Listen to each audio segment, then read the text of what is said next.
ഇന്ന് തിരുവോണമാണ്. അപ്പോൾ ഞാൻ വിചാരിച്ചു ഓണത്തെ പറ്റി എന്തെങ്കിലും സംസാരിക്കാമെന്ന് വിചാരിച്ചു. കുറേ നാൾ സംസാരിച്ചിട്ട്.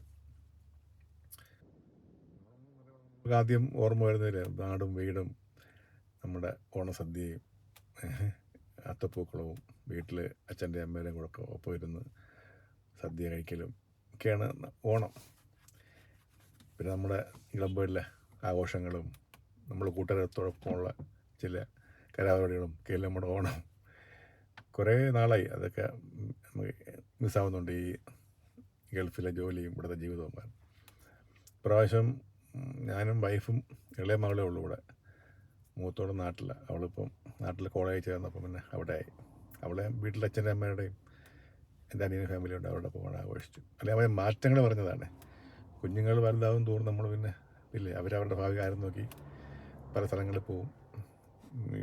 ഒരുമിച്ചുള്ള ഓണമൊക്കെ ഇനിയിപ്പം കുറഞ്ഞു വരും. അത് ലൈഫാണ് അല്ലേ, നമ്മളതിനെ അക്സെപ്റ്റ് ചെയ്യാം, അത്രയേ ഉള്ളൂ. ഇപ്പം എല്ലാവരും ഓണം നന്നായിട്ട് ആഘോഷിച്ചെന്ന് വിശ്വസിക്കുന്നു.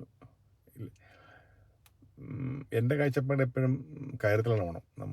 നമ്മൾ മാത്രം ആഘോഷിക്കാതെ നമ്മളെ കൊണ്ട് പറ്റുന്ന സഹായങ്ങൾ സാമ്പത്തികമായിട്ടും അല്ലെങ്കിൽ ആരോഗ്യപരമായിട്ടൊക്കെ ബുദ്ധിമുട്ടുന്ന ആൾക്കാരെ കൂടി ചേർത്ത് നിർത്തുക. ചേർത്ത് പിടിക്കൽ തന്നെയാണ് ഓണം. സന്തോഷവും സമാധാനത്തിൻ്റെയും ആഘോഷമാണ് ഓണമെങ്കിലും എൻ്റെ ഒരു കാഴ്ചപ്പാടിൽ ചേർത്ത് പിടിക്കലാണ് ഓണം. പറ്റുന്ന പോലെ ശ്രമിക്കുക. ജീവിതത്തിൽ എന്ത് നേടിയെന്ന് ചോദിച്ചാൽ നമുക്ക് ചേർത്ത് നിർത്താൻ പറ്റി, അവരുടെ സന്തോഷം കാണാൻ പറ്റി. ആ സന്തോഷമാണ് നിൻ്റെ നേട്ടമെന്ന് എപ്പോഴും ഞാൻ വിശ്വസിക്കുന്നതാണ്. അപ്പോൾ എല്ലാവർക്കും ഒരിക്കൽ കൂടി ഓണാശംസകൾ.